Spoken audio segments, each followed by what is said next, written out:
நாம் தமிழர் கட்சியோட சின்னத்தை வந்து வாங்கணுன்றதுக்காகவே பல வருஷங்களா திட்டமிட்டு நாம் தமிழர் கட்சி சின்னங்களை முடக்கணுன்றதுக்காக 2021 இருந்து திட்டமிட்டு இதை தொடர்ச்சியா பிஜேபி அரசாங்கம் செஞ்சிருக்குன்றது இதுல நல்லாவே தெரியுது.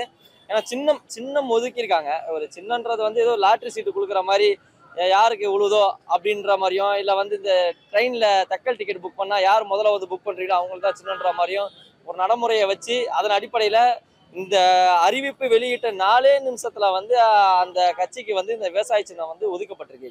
அப்ப இதுல இருந்து நல்லா தெரியுது எத்தனையோ சின்னங்கள் இருக்கு. இன்னைக்கு வந்து நாம் தமிழர் கட்சியை விட மிகப்பெரிய கட்சிகள் எல்லாம் வந்து இன்னைக்கு இந்திய தேர்தலில் வந்து போட்டியிடுது.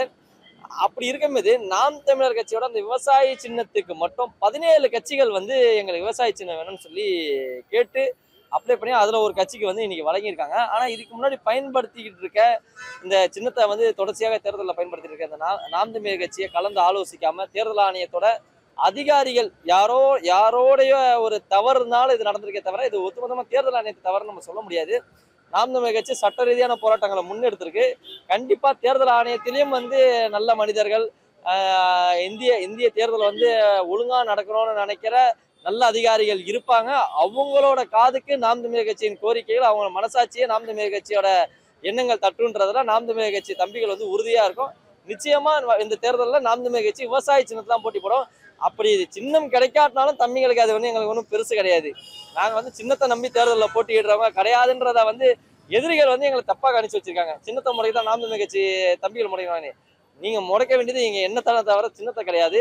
நீங்க இந்த சின்னம் இல்லை, இன்னும் எத்தனை சின்னத்தை முடக்கினாலும் நாம் தமிழர் கட்சி இப்ப வாங்கின வாக்கை விட கண்டிப்பா பல மடங்கு வாக்குகளை வாங்குவோம். வாங்கக்கூடிய தெம்பும் திராணியும் எங்களுக்கு இருக்கு. நாங்க ஒன்றும் மற்ற கட்சியில இருக்கிற மாதிரி சுகர் பிரசிடன்ட்கள்லாம் கிடையாது. மாத்திரை போட்டு காலைல 1 மணி நேரம் வேலை செஞ்சுட்டு வீட்டில் போய் படுத்துக்க. நீங்க என்ன செஞ்சாலும் சரி, எந்த இடத்துக்கு போனாலும் சரி, எங்க எண்ணத்தையும் எங்க சிந்தனையும் எங்க கொள்கையும் நிச்சயமாக இந்த மண்ணில் வெல்ல வைக்கிறதுக்காக சீமானின் தம்பிகள் ஒருத்தரும் கடைசி வரை போராடுவோன்றதுல உறுதியா நிக்கிறோம். வணக்கம், என்னுடைய பேர் ஜெகதீஷ். திருவள்ளூர் தொகுதிக்கான வேட்பாளர் அறிவிச்சிருக்காங்க. இல்லை, நம்ம தேர்தலுக்கு ஓரிரு மாதங்களுக்கு முன்னாடியே நம்ம ஆரம்பிச்சிட்டோம். மற்றவங்களாம் தொகுதி பங்கீடு முடிச்சு அவங்க வந்து இதுதான் என்ற பெட்டிகள்லாம் மாற்றி அவங்க முடிவெடுக்கிறதுக்கே இன்னும் 1 மாதம் ஆகிடும். நம்மளை வந்து தோயோடை செய்யறதுக்காகவும் மக்கள் மத்தியில் குழப்பத்தை கொண்டு வரணுன்றதுக்காகவும் நாம் தமிழர் கட்சிக்கு வந்து நீங்கள் பேச்சாளர்களை வந்து அச்சுறுத்துறதுக்காக தான் இந்த விஷயத்த பண்ணியிருக்காங்க. இதெல்லாம் வந்து நமக்கு ஒரு பெரிய விஷயமே கிடையாது.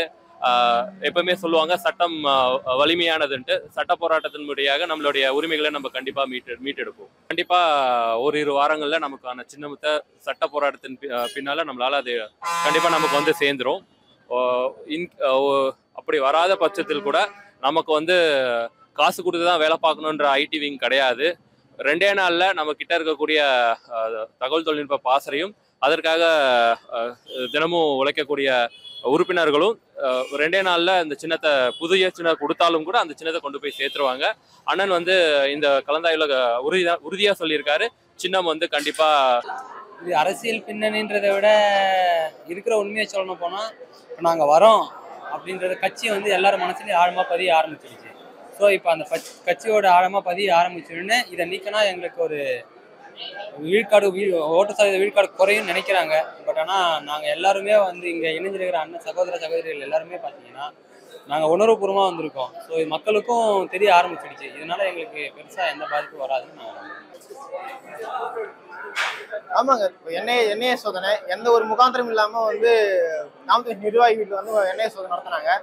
அதுக்கு விசாரணை, அந்த விசாரணை பேர்லயே வந்து நாம் நிர்வாகிகளை முடக்க பார்க்குறாங்க. அது ஒரு புறம். இன்னொரு புறம் வந்து சின்னத்தை முடக்கிறாங்க.